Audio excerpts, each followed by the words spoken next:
I'm Marta Fuentes-Bautista. I teach communication and public policy here at UMass Amherst and at the 5 colleges.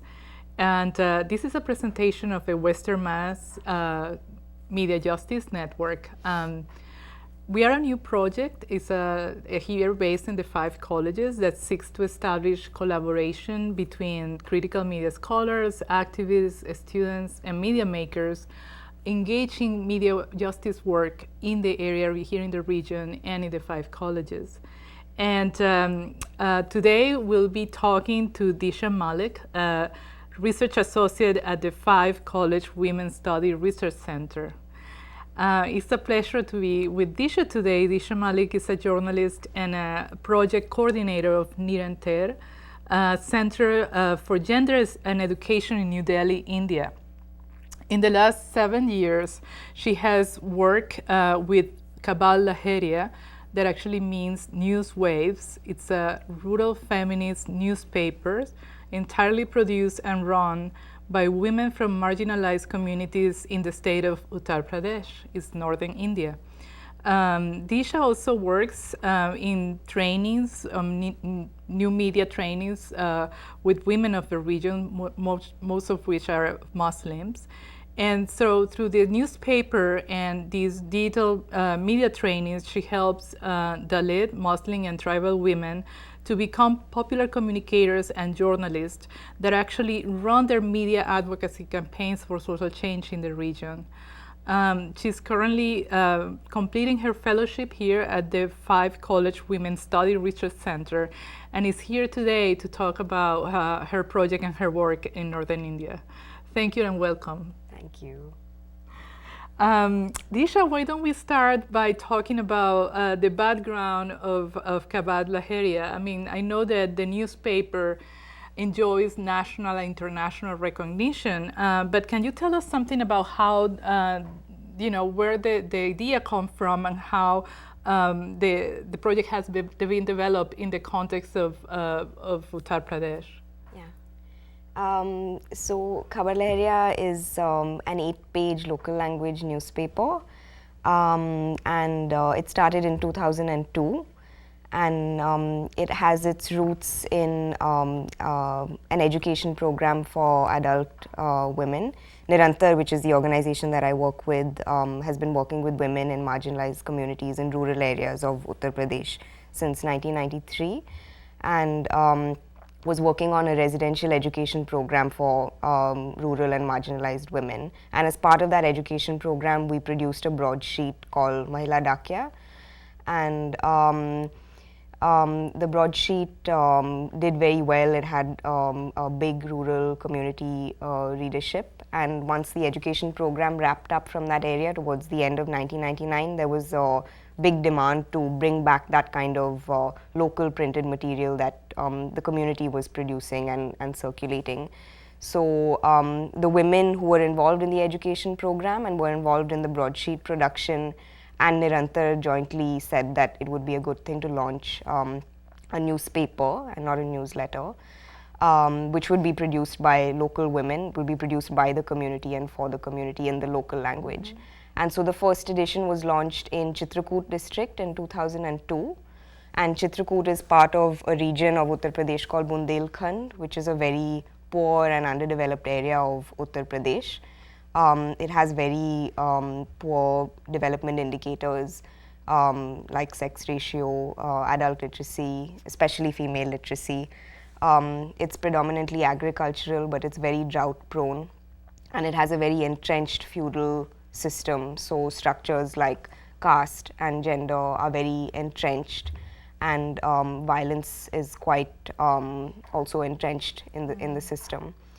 And we work predominantly with Dalit women, and Dalit women are those who are at the bottom of the caste hierarchy in India. And a lot of the Dalit communities are untouchable communities and quite marginal to processes of education and political and social empowerment. So Khabar Lahariya launched in 2002, and over the past 10 years, it's grown as a more or less autonomous independent media project. 2006 was when we launched our next edition, and over the last 1 year, We are now 7 editions in different districts of Uttar Pradesh and 1 edition in Bihar and 5 local languages. Wow. And we reach out to 80,000 readers in remote rural communities which have no other form of media access. Wow. So 5 languages and 80,000 wow readers, very good. But can you elaborate more on the type of content and issues that are usually covered in the newspaper? I understand that actually women engaged in the newspaper decide everything, the editorial aspects, and can you explain a little bit more of what is covered? Yeah. So the group is of about 40 women journalists now, and each edition determines their own content. The newspaper has 8 pages, and what defines it is its local content. So it covers current news on politics, on development, on education, health, violence against women. It covers national and state politics, international news, entertainment, sports, Wow. opinion pieces. But the news of each edition is determined by the group that runs that edition. Okay, and so I know that the project defines itself as a rural feminist newspaper. And can you explain what feminism means actually in the context of the everyday life experiences of these women in Uttar Pradesh? Yeah, I think that there's 2 parts to that. One is the content of what Khabar Lahariya produces and why that's distinct from how a different newspaper or a mainstream newspaper would produce news. And the other is in the actual running of Khabar Lahariya and the structure of the organization and what it means for women from the margins to be producing news. And so in terms of the production of news and the kind of issues that we produce and why those are feminist, we write about local issues and development issues, but through voices, and because the journalists themselves are women and women from marginalized communities from their perspectives. So, I mean, there are examples that I could give. So, for example, we have run special issues on drought because drought is a very intense problem in that area. And the reportage on drought is very different from what a mainstream paper would cover. So, for example, we had an article which was written in the first person of a Dalit woman who had to migrate from Uttar Pradesh to Punjab in search of work, and described in kind of graphic detail the actual process of migrating and migrating with your children and the hard labor that migration involves, and being cheated of her wages, being molested by the contractor who she was working under. And what the material reality of migration is, which I think is a very specific kind of reporting which no other newspaper would do.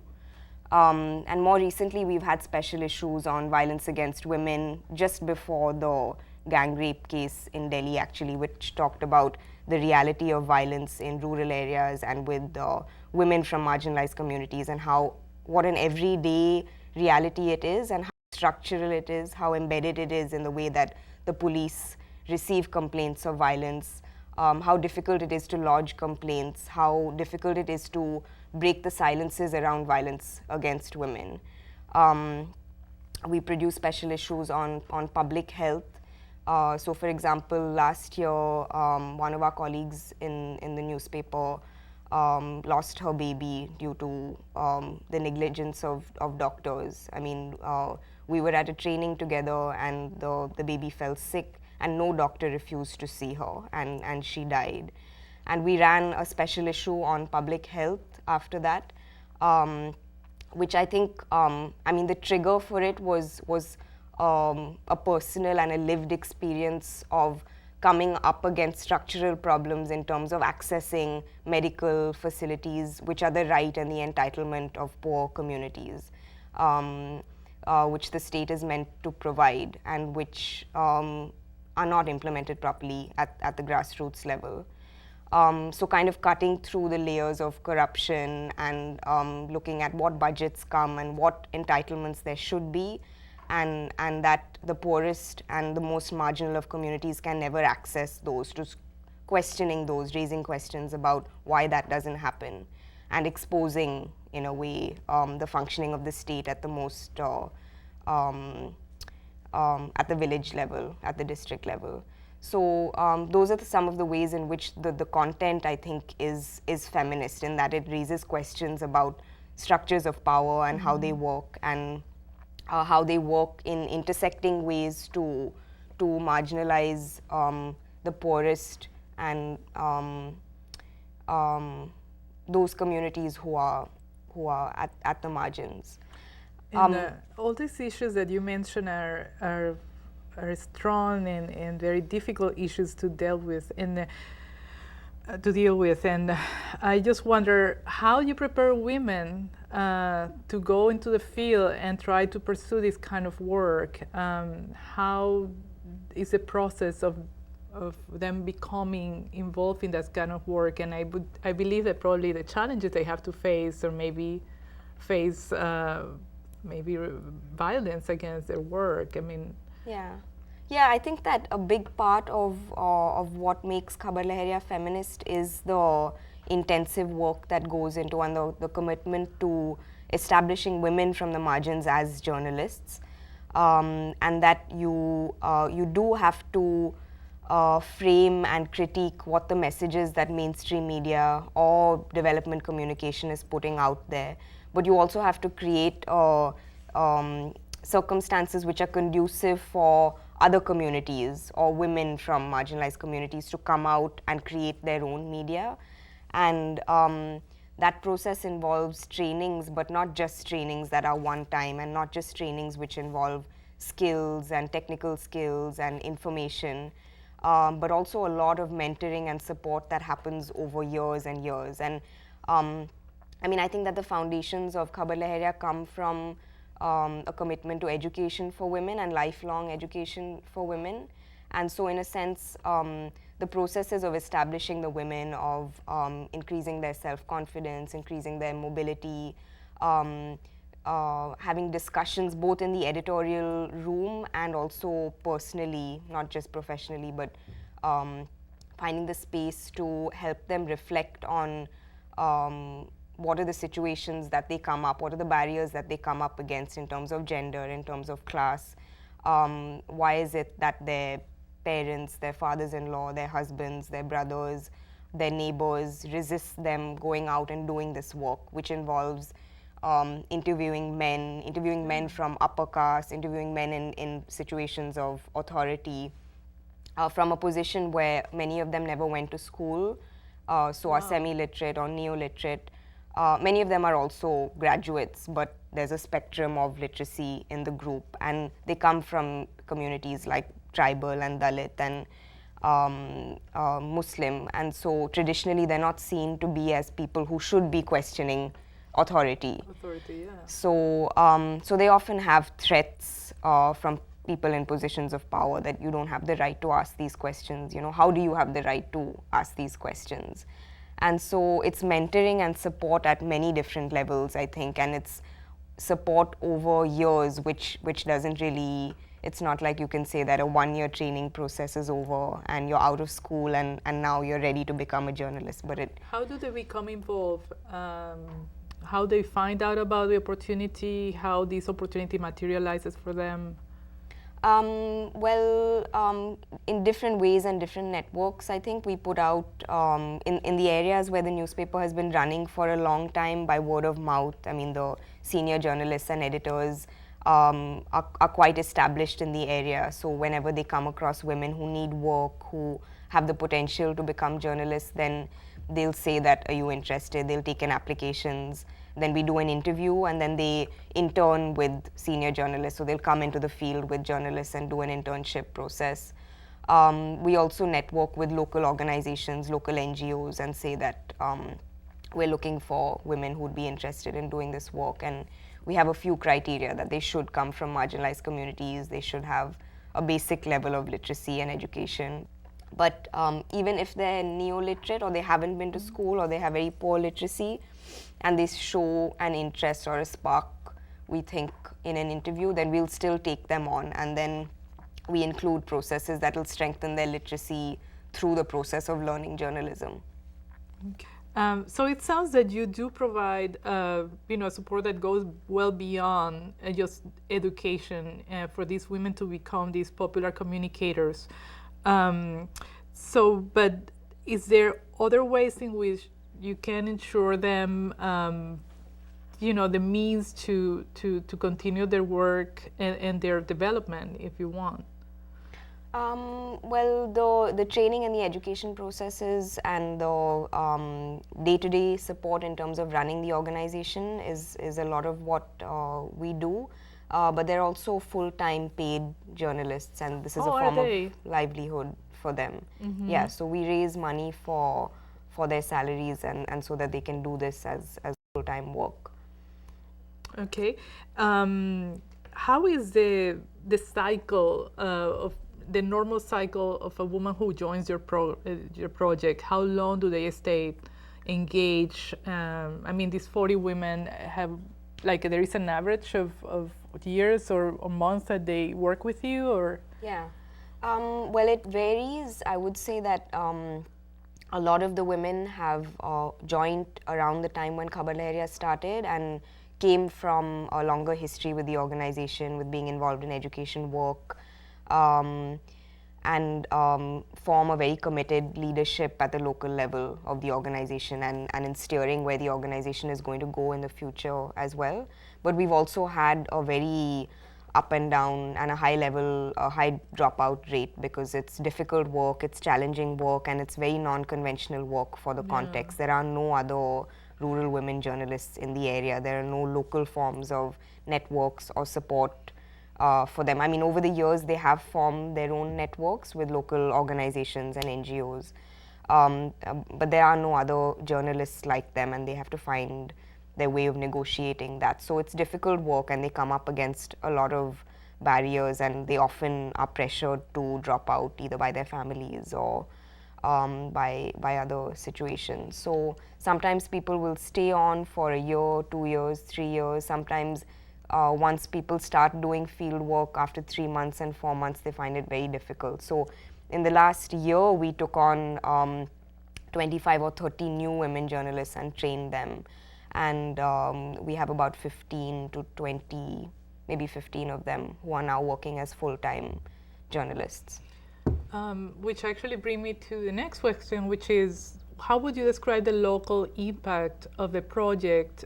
You're talking exactly about women in these roles that are not common, although the newspaper now has 10 years or so, in the community. But how are they accepted? By local officials? How is the work perceived? And also by other news organizations, maybe commercial news organizations that cover the region? Yeah. So it's been a long and a difficult journey, I think. So though I would say that in the districts where Khabar Lahariya has been running now for between 5 and 10 years, the journalists are very well known, and the newspaper is very well known for being a distinct kind of newspaper. People will say that Khabar Lahariya reports what is true, because Khabar Lahariya journalists go where other journalists don't go. So stringers of mainstream papers are known not to have, not to want to travel very deep inside remote areas. They don't have the time and they don't have the inclination. So I think that both in terms of its readership and at the administrative level with officials and politicians, Khabar Lahariya has a reputation of being rigorous and committed to the kind of reportage that they do.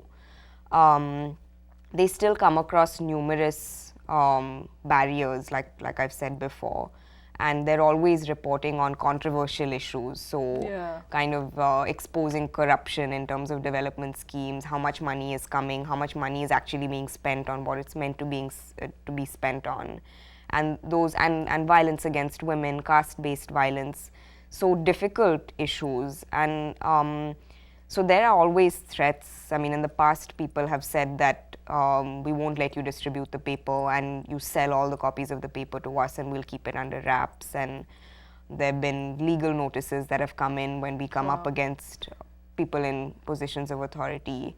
But by and large, I think that it has a reputation of being something that's quite distinct from the mainstream media and respected.